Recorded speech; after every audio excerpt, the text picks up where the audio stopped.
గడిచిన 5 ఏళ్లలో ఎప్పుడూ లేని విధంగా ఈ రోజున రాష్ట్రంలో పేకాట జూదాన్ని పోషిస్తున్నారు ఈ టీడీపీ నాయకులు. చంద్రబాబు నాయుడు గారు ఎన్నికల సమయంలో సంపద సృష్టిస్తామని చెప్పి చాలాసార్లు చాలా చోట్ల మాట్లాడడం జరిగింది.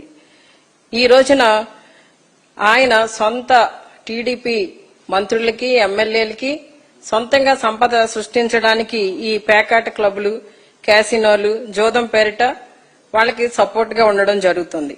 అంటే ఈ రోజున ఈ రాష్ట్ర చరిత్రలో ఎప్పుడూ లేని విధంగా బరి తెగించి బోర్డులు పెట్టి పబ్లిక్ గా ఈ పేకాట ఆడడం అనేది చాలా దారుణం. అంటే ఇల్లీగల్ వాటిని లీగల్ చేసేస్తున్నారు వీళ్ళు ఈ కూటమి ప్రభుత్వంలో. ఎన్ని కుటుంబాలు చితికిపోతున్నా, ఎన్ని కుటుంబాలు రోడ్డున పడినా ఈ ప్రభుత్వానికి చీమ కుట్టినట్టు కూడా లేదు. నూజివీడులో అంటే ఒక మంత్రి పార్థసారథి గారు నియోజకవర్గంలో ఏకంగా ఈ పేకాట క్లబ్లను నిర్వహించడం అనేది చాలా దారుణం. ఆగిరిపల్లిలో మొన్న మీ అందరికీ తెలుసు, మీడియా ద్వారా కూడా మీడియా మిత్రులందరికీ తెలుసు, ప్రజలందరికీ తెలుసు ఏ విధంగా అక్కడ ఈ పేకాట క్లబ్లు నిర్వహిస్తున్నారంటే రిక్రియేషన్ క్లబ్ అని చెప్పి పెట్టి వాళ్ళు ఈ ఆగిరిపల్లిలో ఈ వాహనాలు చూడండి, ఇవన్నీ కూడా ఎక్కడి నుండి వచ్చిన వాహనాలు అనుకుంటున్నారు? పక్క రాష్ట్రాల నుండి వచ్చిన వాహనాలు, తెలంగాణ నుండి. ఒక్కొక్క ఈ భవనం చూడండి, ఈ ఒక భవనంలో ఆడాలంటే 1,00,000 రూపాయలు ముందు కట్టాలి. అలాంటి అంటే ఎంత ఇంకొక భవనం, ఈ భవనంలో 1,00,000 రూపాయలు కడితే ఆడిస్తారు. ఇంకొక భవనంలో ఈ ఫ్లోర్ లో ఆడాలంటే 25,000 పెట్టాలి. సెకండ్ ఫ్లోర్ లో ఆడాలంటే 10,000 పెట్టాలి. అంటే ఇంతంత ఖర్చు పెట్టి ఈ పేకాట లోపల దృశ్యాలు ఇంతమంది అంటే దాదాపు 300 పైగా అక్కడ జనాభా ఉండడం జరిగింది. ఈ జోదగాళ్ళందరూ ఈ కార్లు చూడండి, అంబులెన్స్ కూడా అరేంజ్ చేసుకున్నారు వాళ్ళు. అంటే ఈ రోజున రాష్ట్రం ఎట్టుపోతుంది అనేది అర్థం కావట్లేదు. ఈ ఇక్కడ పెట్టే పెట్టుబడి డబ్బులు కూడా కాయిన్స్ రూపంలో డబ్బుల్ని కాయిన్స్ గా మార్చేసి అక్కడ ఆడడం మొదలు పెట్టారు. ఇంతకీ ఇక్కడ నిర్వహిస్తున్న వాళ్ళు ఎవరు అంటే ఈ కేసినోని కాట్రగడ్డ అశోక్, లోకేష్ గారి అనుచరుడు. వీళ్ళందరూ కూడా ఇంత విచ్చలవిడిగా ఈ రాష్ట్రంలో ఈ పేకాటలు నిర్వహిస్తుంటే మరి ముఖ్యమంత్రి గారు, డిప్యూటీ సీఎం గారు, అలానే లోకేష్ గారు, హోంమంత్రి గారు మరి వీళ్ళంతా ఏం చేస్తున్నారన్నది మాకు అర్థం కావట్లేదు. ఈ రోజున ఈ పేకాటల్లో ఎన్ని కుటుంబాలు చితికిపోయి ఎంతో మంది రోడ్డున పడుతున్నారు, ఇబ్బంది పడుతున్నారు, ఆర్థికంగా నష్టపోతున్నారు అని చెప్పి ఈ నిజాన్ని తెలుసుకుని ఆ రోజున అంటే 2019లో జగనన్న అధికారంలోకి వచ్చేసరికి ఈ పేకాట క్లబ్బులు నడుస్తున్నాయి.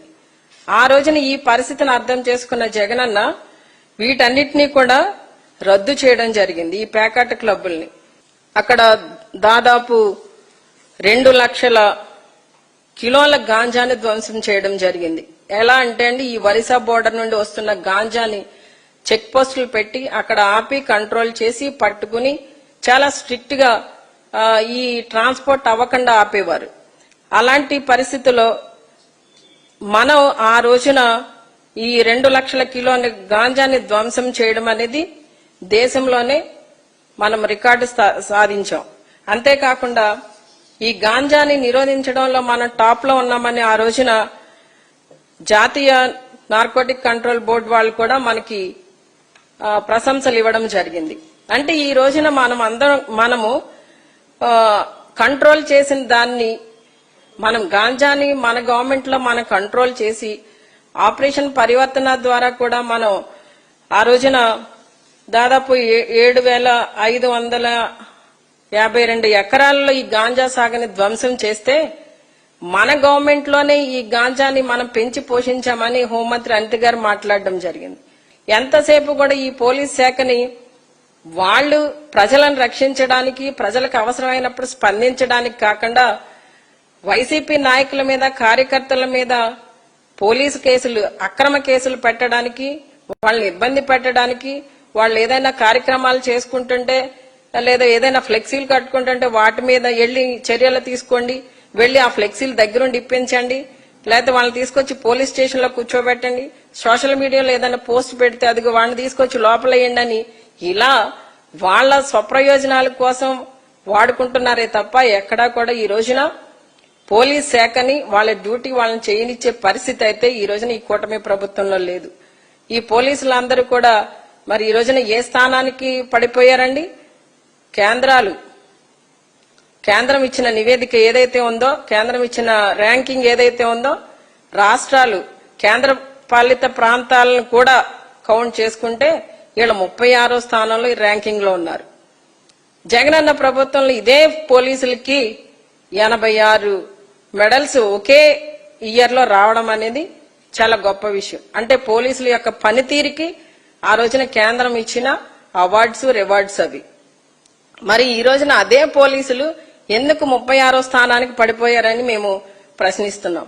ఈ రోజున పోలీసులను ఏ విధంగా అంటే వాళ్ళ కార్యకర్తల్లాగా, వాళ్ళ ఇంట్లో మనుషుల్లాగా వాడుతున్నారు తప్ప పోలీసులాగా వాళ్ళని ఎక్కడ గుర్తించట్లేదు. వాళ్ళు రాష్ట్రానికి అందించవలసిన వాళ్ళ సేవల్ని, వాళ్ళ ప్రజలకు అందించవలసిన సేవలను అందించే విధంగా వాళ్ళని ఉండనివ్వట్లేదు, వాళ్ళకి స్వేచ్ఛనివ్వట్లేదు. కనుక ఈ రోజున ఈ పోలీస్ శాఖ ఈ విధంగా నిర్వీర్యమైపోయిందని చెప్పి తెలియజేస్తున్నాను. రాష్ట్రంలో శాంతి భద్రతలు అనేవి చాలా వరవడినవి. ఈ రోజున శాంతి భద్రతలను కాపాడవలసిన బాధ్యత హోంమంత్రి గారి మీద ఉంది, ముఖ్యమంత్రి గారి మీద ఉంది. అలానే గతంలో పవన్ కళ్యాణ్ గారే చెప్పారు, హోంశాఖ నీ వల్ల కాకపోతే చెప్పు, నేనన్నా తీసుకుంటానని. మరి ఆ పరిస్థితి రాకుండా ఈ రోజున ప్రజలకి శాంతి భద్రతలు ఏ విధంగా ఇవ్వాలి, అలానే ఈ డ్రగ్స్ ని, గాంజాని, ఈ పేకాటల్ని ఏ విధంగా కంట్రోల్ చేయాలో ఆలోచన చేయండి.